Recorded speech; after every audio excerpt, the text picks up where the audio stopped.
This documentary contains historical footage and testimony about the concentration and extermination camps of World War II. Some images and accounts may be distressing. Viewer discretion is advised. We present these facts to remember the victims, to honor survivors, and to ensure such crimes are never repeated.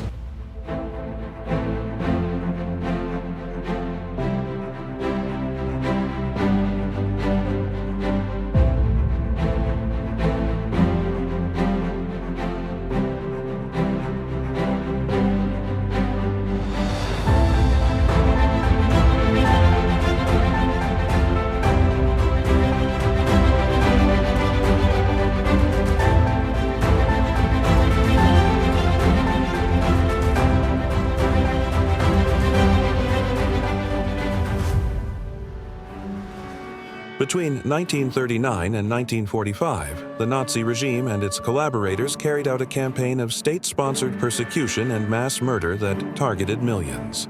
While many forms of persecution occurred across occupied Europe, the network of camps, concentration camps, forced labor camps, transit camps, and extermination camps became the instrument of industrialized death and systematic oppression. This film traces where those camps stood, how they functioned, and what it meant for the people who were taken there. The camps did not emerge in a vacuum. They were rooted in policies of discrimination, racist ideology, and escalating wartime security measures. From early detention camps used to imprison political opponents in the 1930s, the system expanded as the war widened. By design, it served multiple functions: prison and forced labor, deportation hubs, and, in certain locations, facilities intended explicitly for mass murder. It is essential to distinguish between camp types. Some camps were primarily labor camps, where prisoners were forced to work under brutal conditions for war production. Others served as transit points, overcrowded collection centers where people were held before deportation further east. Finally, extermination or death camps were constructed to carry out mass killings on a large scale. Many sites combined more than one function, shifting over time as Nazi policies changed. Auschwitz-Birkenau, near the Polish town of Oświęcim, became the largest complex. It combined a concentration camp, an extensive network of labor subcamps, and Birkenau, where many were deported and murdered. The camp became the central hub in the Nazi plan to exterminate Europe's Jewish population and to exploit labor for wartime industry. In occupied Poland, camps such as Treblinka, Sobibor, and Belzec served primarily as extermination centers. They were designed to receive deportation trains and carry out mass murder shortly after arrival. These sites were integral to what the Nazis called the final solution, a deliberate campaign to annihilate entire communities. Beyond the extermination centers, other camps played crucial roles. Majdanek, near Lublin, functioned as both a labor and extermination camp. Dachau and Buchenwald in Germany were among the earliest concentration camps and were used for political prisoners, forced labor, medical experiments, and brutal repression. Bergen-Belsen, liberated late in the war, became notorious for the humanitarian catastrophe that unfolded there as conditions collapsed and disease spread. Victims came from across Europe by rail, organized in deportation convoys. Trains often stopped at transit camps where families were separated and belongings taken. Selection processes, carried out by camp personnel, determined who would be put to work and who would be sent to be killed. These bureaucratic systems transformed human lives into files and numbers, enabling mass murder under a veneer of administrative normalcy. Life in the camps meant hunger, exhaustion, forced labor, and exposure to cold and disease. Prisoners endured dehumanizing treatment, stripped of names and rights, compelled to wear numbers, and subjected to arbitrary violence. Many perished from starvation, illness, overwork, and executions. Others were murdered in gas chambers and by other means in camps intended for extermination. Survivors carried physical and psychological scars that lasted a lifetime. As Allied forces advanced in 1944 and 1945, liberators discovered the camps and their survivors. Soldiers and journalists recorded the evidence: piles of abandoned belongings, barracks filled with the sick and dying, and mountains of documents.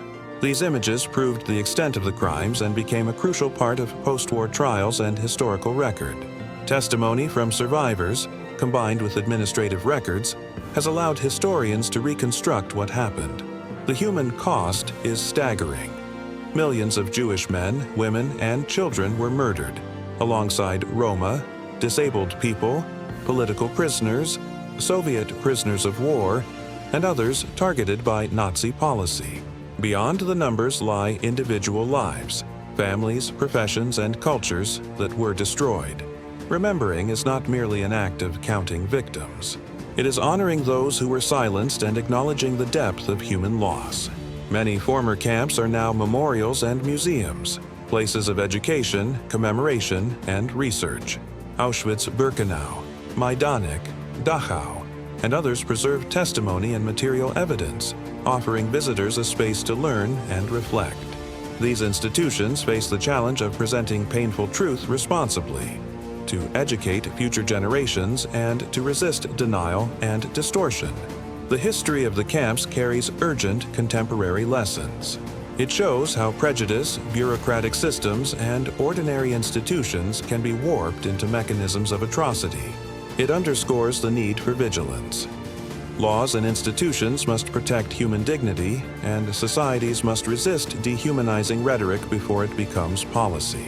We tell these stories not to sensationalize suffering, but to remember and to learn. The names of the camps mark places where humanity failed on an immense scale. By confronting this past with honesty and compassion, we honor the memory of the victims and commit to a future where such crimes cannot occur again.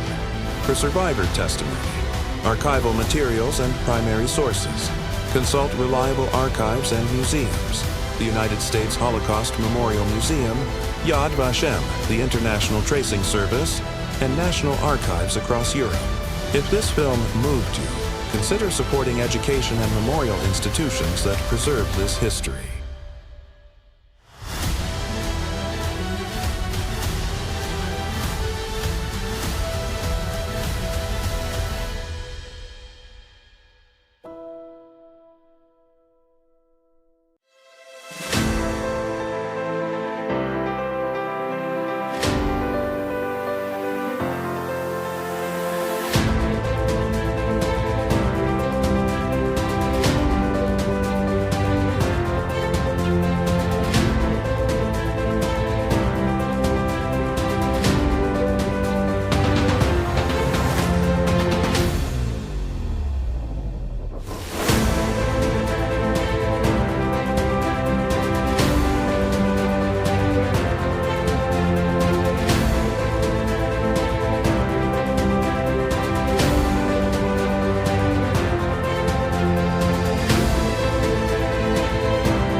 The camps remind us of the darkest depths humanity can reach, and the responsibility we all share to ensure never again truly means never again.